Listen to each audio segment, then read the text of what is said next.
give us an example of one norm that made you really be like, wow, like that was a norm that was like put on me that I kind of adopted, and now I want to discard that now that I've become educated about this subject? So, yeah, I would say the way that race ties into sex, gender, like could not, I didn't really see that, right? How ideas about race, tied into ideas about gender or misogyny. So that was one acculturation. So even something as simple as gender roles themselves.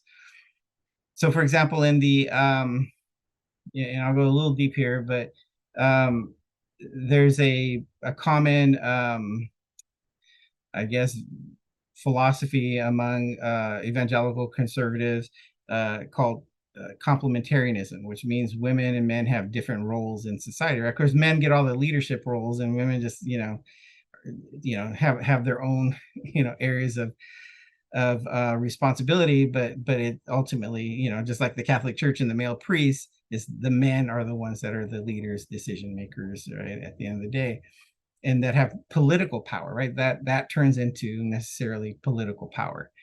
And so then like they have, so that in and of itself you ties to race, because women then are seen as the way of perpetuating the race, right? Their cultural identity, which is tied up to race, even though a lot of them don't see it until they deconstruct their identities. And so that's one where, I was Catholic, as a teenager. I mean, I kind of became an atheist probably pretty early in my 20s, but I was raised Catholic, and but a lot of those kind of acculturated norms about gender roles, right, were were things that I thought were perfectly normal, and there was no way I ever would have thought that those are tied to race. But now those are things I definitely understand to be very much tied together. So yeah.